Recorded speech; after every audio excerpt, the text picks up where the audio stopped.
E aí o psicanalista falou, olha, o que está acontecendo é o seguinte, a sua personagem ela vai morrer. É muito simplista falar assim, é claro que não foi desse jeito. E você, de uma certa maneira, você está resistindo a essa morte, porque você está tão linkada a ela, você está tão envolvida, você está vivendo tanto ela, que o teu corpo, instintivamente, está querendo evitar de fazer essas cenas. Que são as cenas da doença e da morte, né? Que é até dramático, raspa a cabeça, enfim, tem todo um drama aí. Então você está... né, você está fugindo disso de uma certa maneira, né? Então, ele conversou, ele falou, olha, vamos conversar com o diretor porque você precisa se separar disso para poder conseguir fazer essas cenas e não achar que você vai morrer. Que é a personagem que vai morrer, entendeu? E aí foi muito... Eu achei incrível assim, essa percepção dele, porque realmente a gente mudou a folga de domingo para segunda, ele conversou, explicou para o Daniel. E aí ele falou o seguinte, vamos criar um ritual, que é o seguinte, você vai chegar às 10 horas, a gente começava a 1.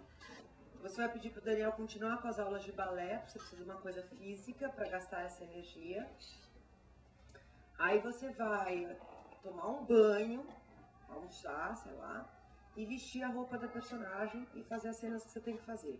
Quando você acabar, você toma um banho no estúdio, não volta, sabe, sem tomar banho. Você toma um banho, pensa que você tá deixando aquilo lá, e aí você volta para casa, entendeu? Com sua roupa, não use uma roupa, sei lá, um roupão, não use nada que tenha a ver com aquilo, entendeu?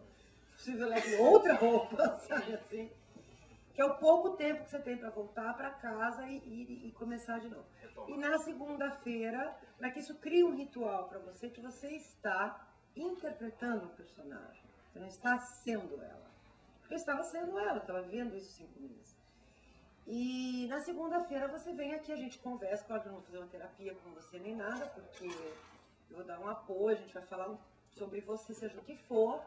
A gente vai falar alguma coisa sobre você. E você vai fazer um shiatsu, enfim, segunda-feira é um dia livre, você pode, sei lá, qualquer coisa, as coisas estão, né, você pode ir num massagista, você pode fazer alguma coisa, um show, sei lá, fazer alguma coisa. E aí eu consegui, foi impressionante, meu corpo desinchou, eu ganhei energia, eu fiz... Você ficou mais ou menos quanto tempo nesse processo, vamos dizer assim, de recuperação? Foi rápido. Um mês? Não, eu tinha que recuperar logo, porque eu estava fazendo a cena, não tinha jeito, eu tinha que... o Daniel não ia parar.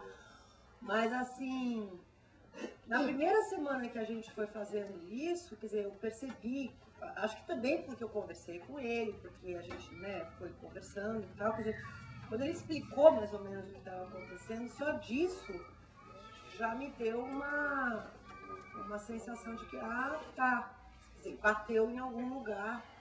Falou, eu não vou morrer, ou sei lá. Claro que é um processo subconsciente, inconsciente, eu não sei o termo técnico de falar. Mas isso é uma experiência que foi muito forte. Depois eu tenho outras experiências, por exemplo, a Heloísa, que foi um personagem que talvez seja mais próximo de vocês na televisão, que foi incrível, porque não era uma questão só de interpretar um papel, mas que ela teve uma função social super importante, porque realmente... É difícil você atingir, né, assim, uma sociedade, de repente tocou num ponto específico, que era o começo das discussões dessas doenças de alma. Hoje em dia você fala em depressão, pânico, ansiedade, sei lá o que, tem remédio para tudo hoje em dia, né, enfim, então, eu não sou contra, não, pelo contrário. Mas sempre tem essa divisão da psicanálise com a psiquiatria. Como a tomografia hoje em dia avançou, a psiquiatria deu um pulo grande também, a parte química, né, do cérebro é uma coisa impressionante. O que era empírico passou a ser medido, né. Não fez muita diferença, porque Freud continua funcionando, mas assim, imagine Freud com esses instrumentos hoje em dia, mas... E eu lembro que eu estava muito tempo sem trabalhar, e de alguma maneira eu consegui fazer aquele personagem E eu já tinha, acho que, mais técnica de atriz, ou de vivência, ou sei lá de quê, enfim. Eu sei que eu não sofri fazendo aquele personagem. Pelo contrário, assim, também eu tive um colega de trabalho, que foi o Marcelo Antoni, que ele, assim que acabava, ele soltava uma piada da mais absurda, assim, nada a ver com nada, que quebrava o clima total, entendeu? Então isso quebrava de uma certa maneira, porque você fica com aquele... Porque aí você vê um filme e você sai com a emoção daquele filme, né? Então é a mesma coisa. Então ele quebrava de uma maneira tão brutal, soltava uma piada escabrosa, assim, nem posso falar isso, entendeu? Mas é uma coisa assim absurda, absurda. Que você falava, nossa, e aí você, puf, entrava em outra. E então as pessoas ficavam muito impressionadas, porque até achavam que eu era a própria Heloísa, louca, fiquei com essa pecha, né? Sou louca, ciumenta, a imprensa veio em cima também, porque juntou com a minha vida pessoal, enfim, fez né? Mas absolutamente, assim, não tenho nada de ciúmes, assim, estudei pra caramba, fui almada, li pra caramba, enfim.